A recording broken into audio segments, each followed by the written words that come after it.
সময় হাজারো নারী পুরুষের পদচারণায় মুখরিত ছিল এই আলহাজ জুট মিল। এই আলহাজ জুট মিলে বন্ধ হয়ে যাওয়ার পরে তারা কিন্তু অনাহারে মানবতার জীবনযাপন করছে।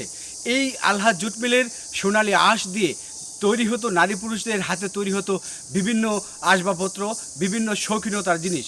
সেই জিনিসগুলো কিন্তু বহির্বিশ্বে রপ্তানি করে দেশের বৈদেশিক মুদ্রা অর্জন হতো।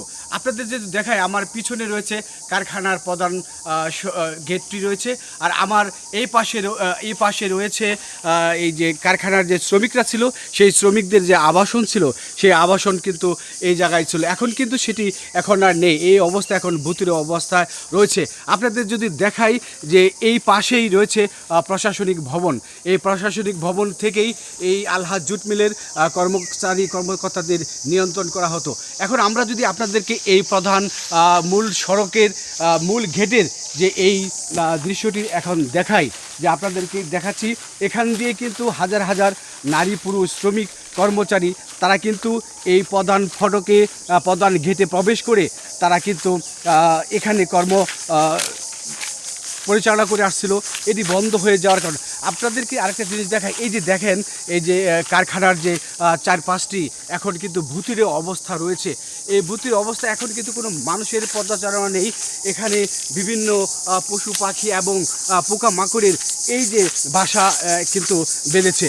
যে এখন বর্তমান সরকার যেটি তাদের কাছে এই অঞ্চলের মানুষ কিন্তু প্রত্যাশা করছে, এটি যেন আবার চালু হয়ে এই অঞ্চলে প্রায় 40 থেকে 45,000 কর্মচারী যারা এই সরিষাবাড়ি 17-18টি মিল কলকারখানা বন্ধ হয়ে গেছে, সেটি কিন্তু চালুর দাবি তারা কিন্তু জানিয়েছে। আমি যদি আপনাদেরকে এখন প্রবেশ করি, যে এই যে এটি হলো কলকারখানা, এই যে এখন কিন্তু এই কলকারখানাগুলো একদম জরাজীর্ণ অবস্থায় পড়ে আছে। এই জরাজীর্ণ অবস্থায় পড়ে থাকার কারণে এটা কিন্তু আস্তে আস্তে অচল হয়ে যাচ্ছে, এবং এখানে পর্যাপ্ত পরিমাণের সিকিউরিটি না থাকার কারণে আস্তে আস্তে কিন্তু এখান থেকে চোরেরা ঢুকে এখান থেকে কিন্তু তারা এই মাল সামানা কিন্তু বিভিন্ন যন্ত্রাংশ কিন্তু চুরি করে নিয়ে যাচ্ছে। এখন এই অবস্থা যদি পড়ে থাকে আস্তে আস্তে এটি কিন্তু অচল হয়ে যাবে। তবে এই অঞ্চলের মানুষ এবং যারা রয়েছেন এবং কর্মচারী যারা রয়েছেন, তারা কিন্তু চাচ্ছে যে এটি যেন অন্তত পক্ষে চালু হয়ে এই মানুষদেরকে যেন তারা আবার কর্মযোগ্য যেন ফিরিয়ে নিয়ে আসতে পারে। এখন এই অবস্থায় এখন এই কলকারখানা নেই। প্রিয় দর্শক, এই যে এই অঞ্চলের শ্রমিকরা তারা জানিয়েছে যেন এই কারখানাটি চালু হয়ে আবার যেন তারা প্রাণচঞ্চলে ফিরে আসে, এবং মাননীয় প্রধানমন্ত্রী তারেক রহমানের কাছে তারা কিন্তু আবেদন জানিয়েছে যেন এটি চালু করে আবার তাদের রুজি রোজগারের যেন ব্যবস্থা করে দেওয়া হয়।